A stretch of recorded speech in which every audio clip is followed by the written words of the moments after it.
ubereye Mana ubereye guhimbazwa Mana ubereye guhimbazwa Mana icyubahiro ni cy'Imana haleluya icyubahiro ni cy'Imana haleluya icyubahiro ni cy'Imana Imana nishimwe kubw'icyo yakoze yizanye umuntu ku isi yaremye mu ishusho yayo icyo ni igitangaza gikomeye cyane noneho ikabikora mu buryo wabonaga yuko nge umugore wanjye narebaga urubavu rwe nari nzi yuko nanjye bitashoboka rwose haleluya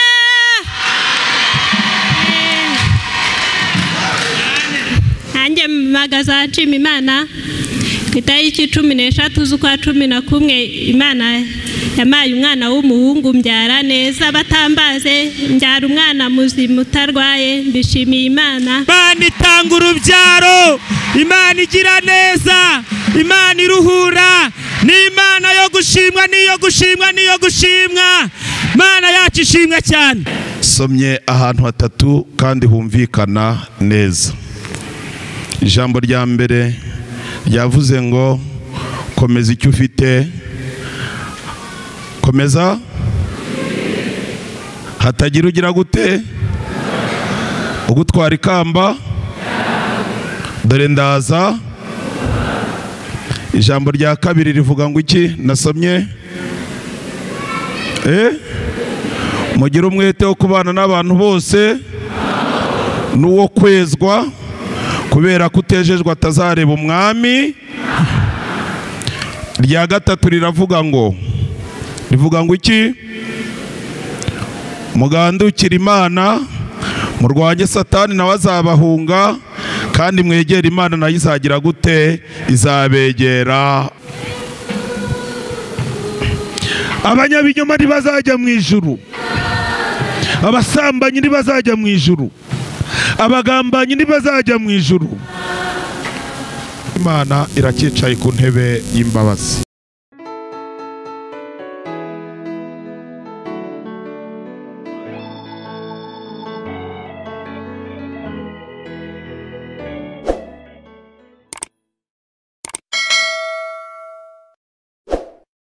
Rero uyu munsi dufite umugisha, turi kumwe n'umushyitsi, ntago twamuraritse, we yagambiriye kudusura arabitubwira, turamubwira ngo rwose ni ikaze. Nagira ngo ngusabe utere intambwe wigire hano hafi, kandi aba bantu barakuze.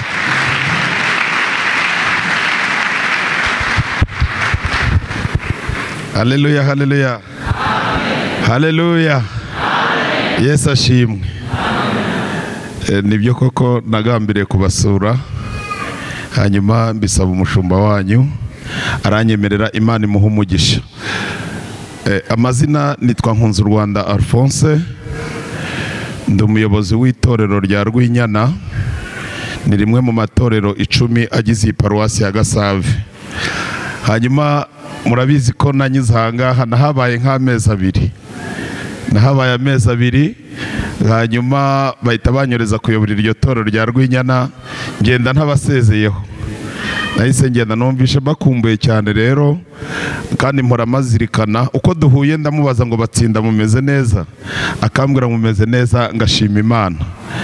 Ndi muri konje rero, naravuze ngo ibi byumweru 4 mfitemo konji, ni byiza ko kimwe ngifatamo nkaza kubasura. Imana rero iduhana umugisha, ndubatse mfite umudamu n'abana 7, ntuye hariya ku Gisozi. Imana iduhana umugisha. Bamwakire mu izina. Akira aha rero nagira ngo twese duhaguruke, hanyuma twifurizanye ikaze mu nzu y'Imana, kandi nyuma yaho mugenzi wawe muri kumwe umwifuriza umugisha w'Imana. 1 2 3. Imana ibahe imigisha hamwe natwe, turabishimiye kandi turabakunda. Amen. Murakoze cyane.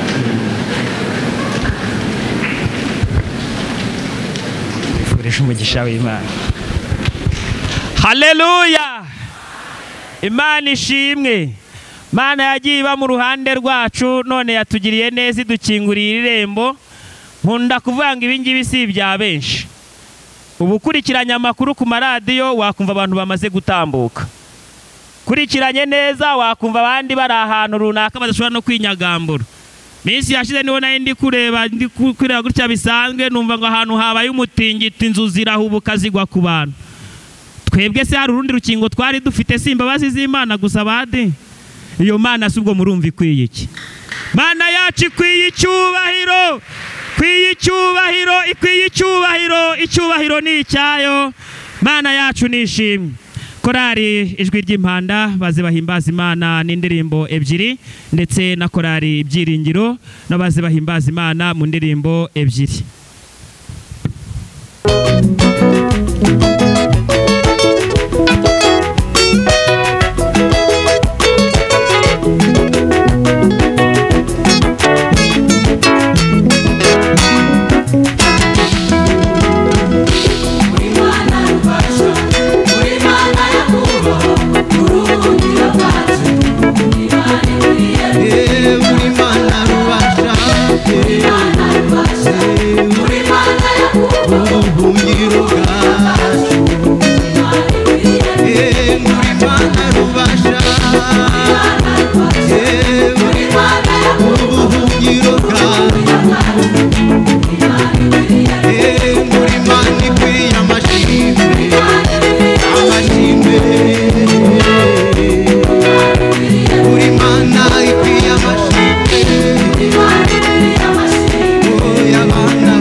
Niba hari icyo wumva ku mutima wawe ariko tera haleluya yumvikane neza. Oh haleluya haleluya. Ubundi umwana arasinzira. Mwana amaze gusinzira ndamuterura mujyana kuryama. noneho igihe kiza kugera arakanguka. Akangutse mubaza ari nde wamukuye mu nzu, wamukuye muri saro aho yarari agiye kuryama, arambwira ngo simuzi. Bihita bintera gutekereza ko burya n'igihe umuntu asinziriye, n'igihe umuntu ashyizweyo, na nijoro Imana irakora we. Haleluya, haleluya! Na nijoro burya Imana irakora. Ngaho ibaza izo mbaraga uzishakisha neza uzibone muri cya gihe umuntu asinziriye, mu gitondo akabyuka yarambura amaso akabona birakunze. Warambura ukuboko gutyo ukabona birashoboka. Wagira ukuguru gutyo ukabona birashobotse. Watamira ukabona gutamira birakunze. Ariko iyo Mana ntimwayiha icyubahiro badi. Imana ishimwe, Imana ishimwe, Imana ishimwe. Imana yarakoze, yaraturwaniriye aho tutari turira twimana, iradukurikirana turi mu bibazo, tugiye kwa muganga ijyana natwe, tubuze ibyo kurya iratugaburira, hari igihe twari tudafite imyambaro Imana iratwambika. Oh haleluya!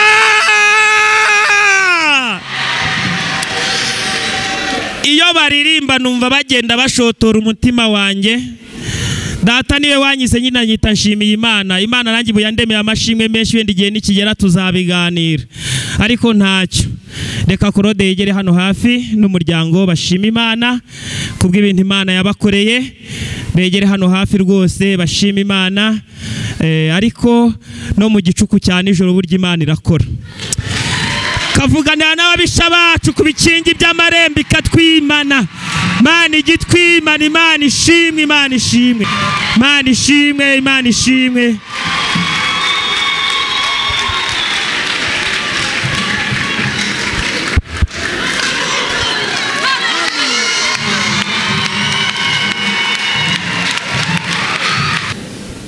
Haleluya.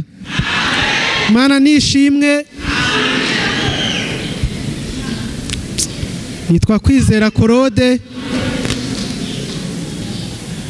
magaza ahangaha n'umugore wanjye.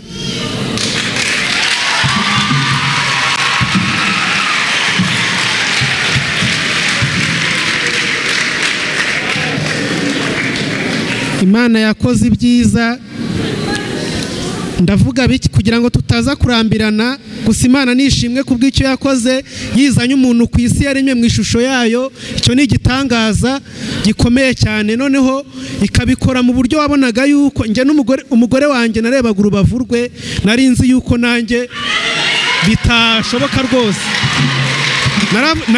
Nari nzi yuko bitashoboka, ariko dushimye Imana ibyo yadukoreye. Yaduhaye umwana wacu yitwa Ibyikora Prince.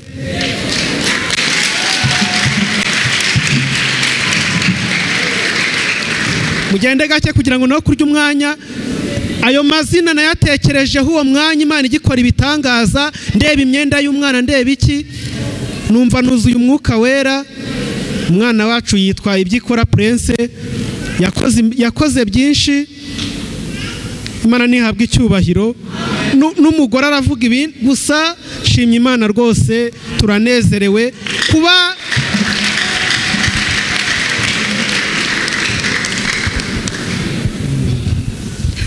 Haleluya, haleluya.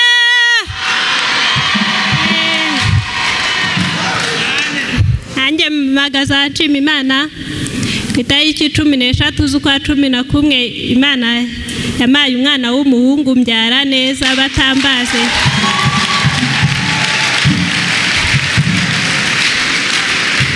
Yara neza batambaze, mbyara umwana muzima utarwaye. Mbishimiye Imana. Nongeye gushima Imana ko nongeye kugera mu musengero. Imana yo mu ijuru ibahe umugisha. Uduhere Imana icyubahiro.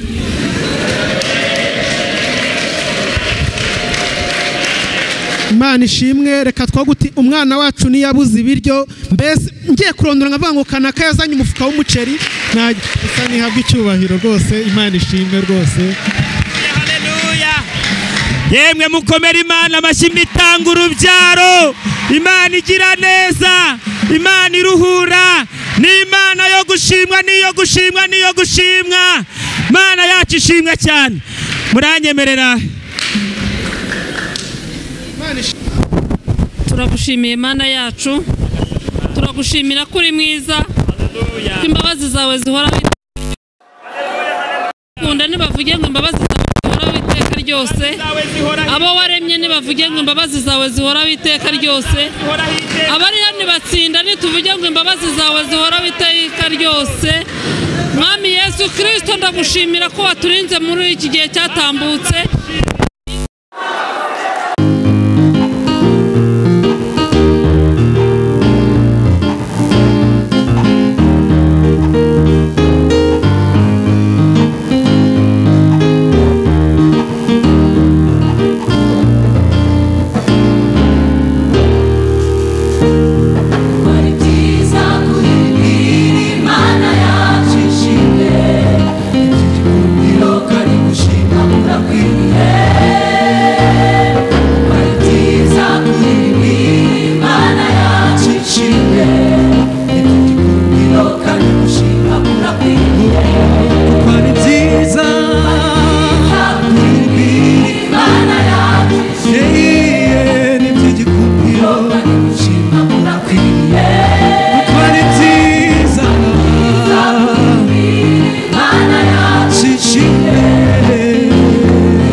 Is that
tugiye gufata iminota 3 twese duhimbaza Imana twitegura kwakira ubuhanuzi bukomeye, twitegura kwakira ijambo ry'Imana. Worship team rwose begere hano hafi badushakire igihimbano cy'umwuka, twese duhagurutse duhimbaza Imana. Nituza kurangiza guhimbaza Imana turaza kwakira pasteri azane umugabo w'ijambo ry'Imana amusengere, bakomeze no kutugezaho ijambo ry'Imana. Kari worship team. Mashimwe na yawe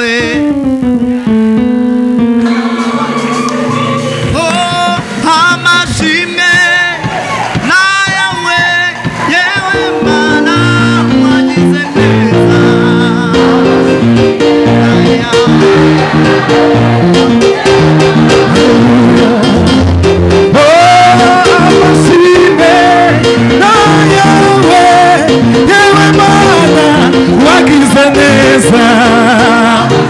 Hallelujah, Imana ishimwe, hallelujah.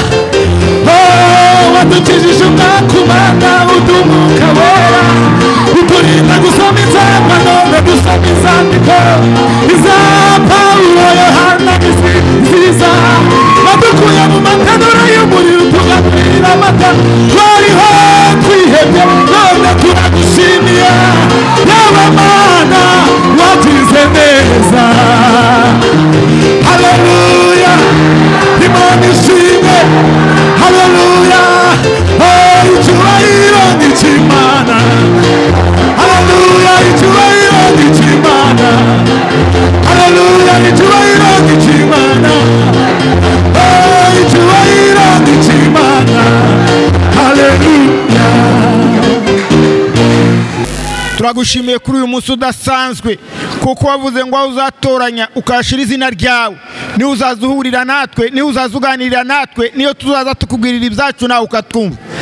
Ndakwereka umugaragu wawe ugiye kutugeza ijambo ryawe urimushyire mu kanwa arivuge nk'uko ubishaka, utarigabanya kandi ataryongera. Natwe abicaye hasi ijambo ryawe rigira ridukura nawe ritugeza. Ndagushimiye Mana kuko ubyemeye, ndagushimiye kubikoze ku bwa Kristo Yesu umwami wacu, amen. Arakoze pasteri, Imana imuhe umugisha. Haleluya, haleluya. Yesu ashimwe. Ahari arabaje nyuma namaze kwivuga. Amazina nitwa Nkunzurwanda Alphonse, ndi umukristo, hanyuma nkaba nkorera Imana, nkaba nyoboye itorero rya Rwinyana. Nabwiye ko ari rimwe mu matorero 10 agize iparuwasi ya Gasave, riherereye hariya hirya mu Gatsata. Hanyuma rero nanyuze hano nahamaze nk'amezi 2 impinduka ziba, naje ndi umuyobozi wungirije umushumba w'iri torero, hanyuma mpamaze amezi 2 bahita bantuma kuyobora iryo torero rya Rwinyana. Ndumva ubaye umwaka n'amezi 4 ariho ndi. Navuganye n'umushumba rero ko nindamuka ngiye muri konje nzaza kubareba, numvaga bakumbuye kuko narabakunze mwaraye meza namaze aha ngaha, nababonyemo Imana rero ibahe umugisha. Shima Imana ko yabarinze nanjye kandinda, itorero ryaragutse, Imana ishimwe cyane. Ndubatse, mfite umudamu n'abana 7 uko nabibabwiye, hanyuma ntuye hariya ku Gisozi. Imana iduhane umugisha. Ubwo namwe muzaze kunsura, abaririmbyi murebe uburyo muzaza kunsura rwose. Reka dufate Bibiliya, dusome ijambo ry'Imana, tuganire, ubundi dusenge Imana. Igitabo cy'ibyahishuriwe Yohana igice cya 3 n'umurongo wa 11. Ibyahishuriwe Yohana ni igitabo cya nyuma, nicyo giheruka ibindi bitabo byegize Bibiliya. Paje hano ngifite 252, paje 252 mu isezerano rishya. Mwahageze haranditse ngo 3:11 haranditse ngo ndaza vuba, komeza ibyo ufite hatagira ugutwara ikamba ryawe. Amen. Ntimurahagera, ni igitabo cya nyuma. Ibyahishuwe n'itangiriro n'ibitabo bitajya bigorana. Itangiriro kirabanza, hanyuma ibyahishuwe kikagira gute, kigaheruka. Reka subiremo, ndabona mukirimo. 3:11 haranditse ngo ndaza vuba, komeza ibyo ufite hatagira ugutwara ikamba ryawe. Amen. Hanyuma musubire inyuma gato, musubire inyuma gato mu rwandiko rwandikiwe Abaheburayo, naho inyuma gato kuri paje 230, murasubira inyuma gato paje 230. Hanyuma turasoma n'igice cya 12 n'umurongo wa 14. Abaheburayo igice cya 12 n'umurongo wa 14. Mwahageze? Haranditse ngo mugire umwete wo kubana n'abantu bose amahoro n'uwo kwezwa, kuko utejejwe atazareba umwami Imana. Amen. Ndumva bakigira. Reka subiremo. Abaheburayo 12 umurongo wa 14 haranditse ngo mugire umwete wo kubana n'abantu bose amahoro n'uwo kwezwa, kuko utejejwe atazareba umwami Imana. Amen. Hanyuma Yakobo, muhindura impapuro nk'ebyiri gusa musubira inyuma. Yakobo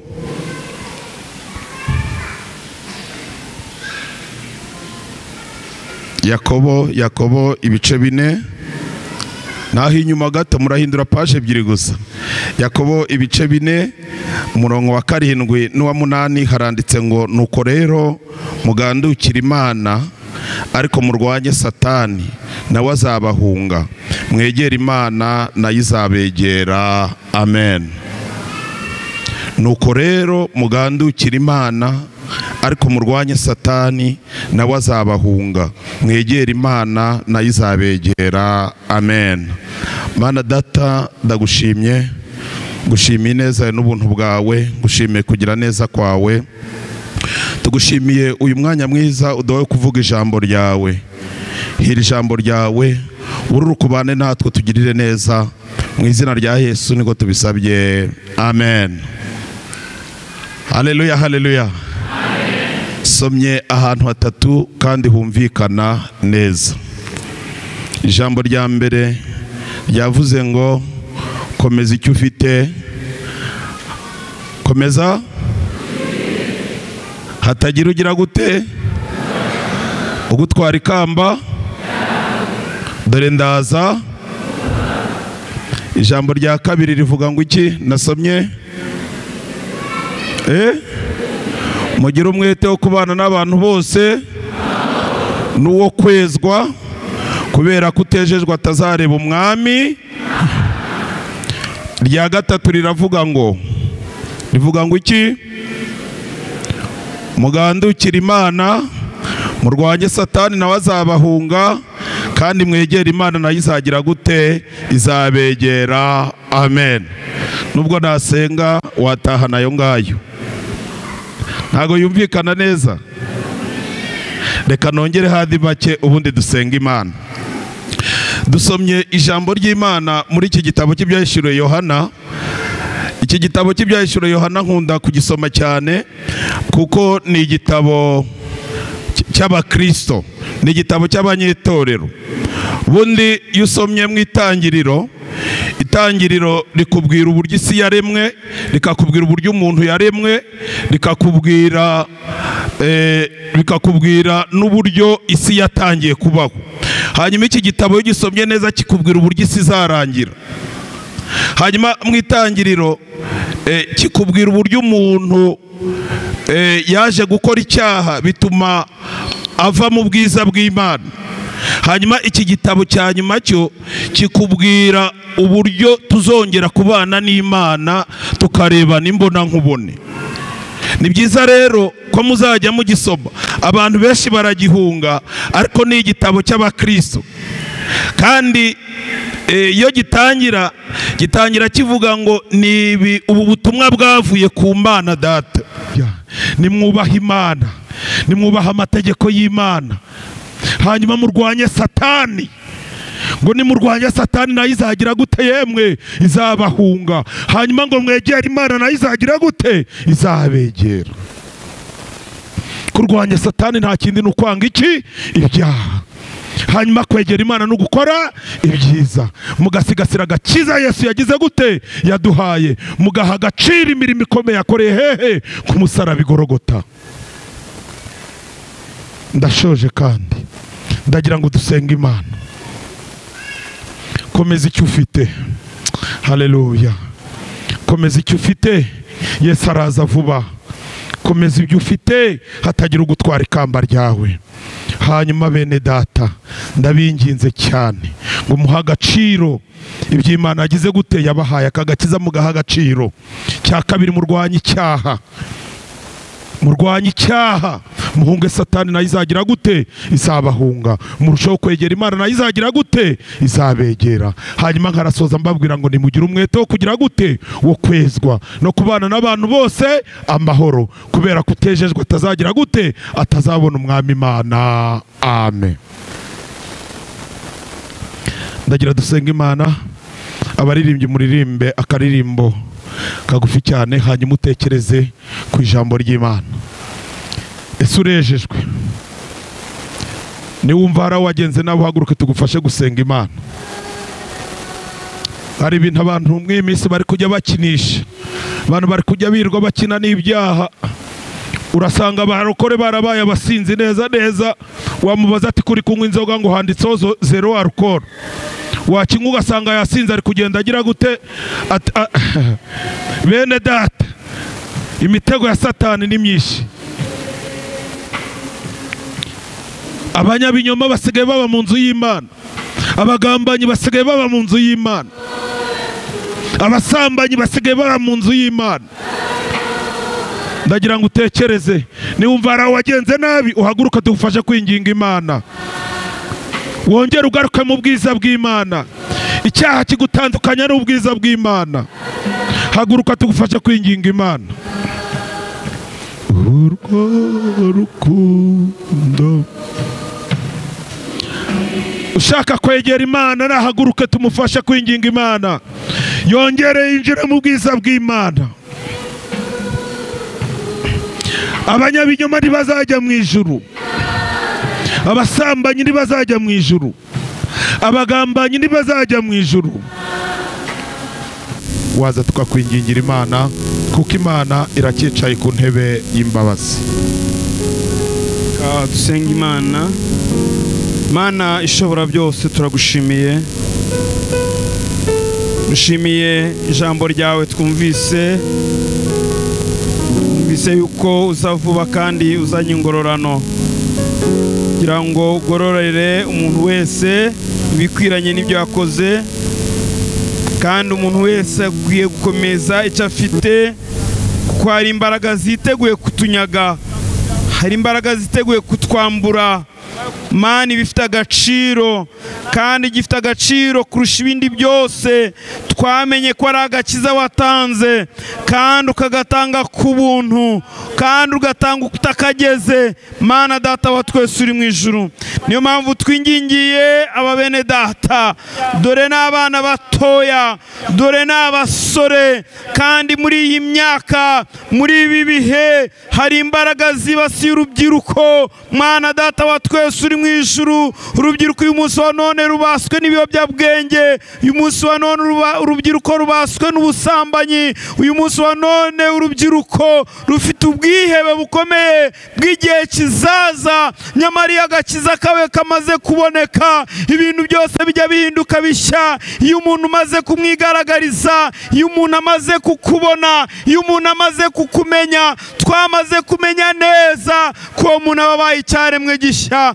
turabasengeye turabingingiye rwose reka amaraso ya Kristo babonekeho bakureho urubanza rw'ibyaha Mana data wa twese uri mu ijuru turasenze kugira ngo imbabazi zawe zibabeho babarira ibyaha byabo babarira ibicumuro byabo hari ibyo bakoze babizi neza babigambiriye hari n'ibyo bakoze kubera ko babaye imbata ariko Mana data wa twese uri mu ijuru uyu mwanya turabasengeye bakure mu bubata bw'ibyaha bubake bundi bushya kandi n'ububaka bazabubakitse rwose reka mwami Imana ishobora byose bahinduka ibyaremwe bishya kuko abari muri Kristo Yesu twamenye neza turasobanukirwa ko abo ngabo batazacirwaho iteka reka umugabane mwami Imana ishobora byose babone umugabane mu gihugu cyo mu ijuru ko niko tubasengeye tubingingira kandi ubaha imbaraga n'ubushobozi ubambika imbaraga ubaha umwuka wera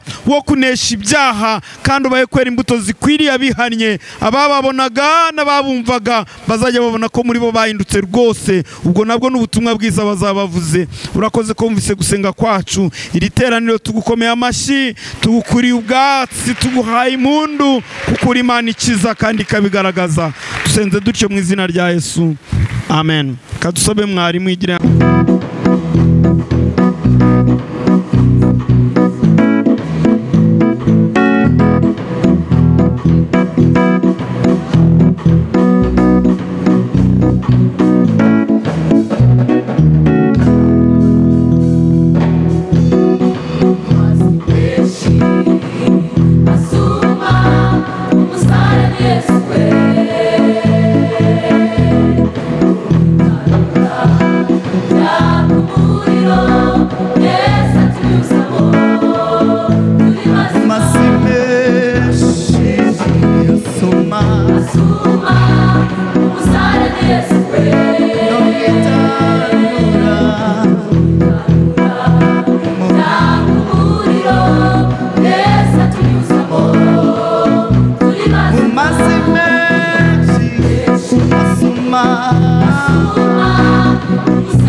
umukiranutsi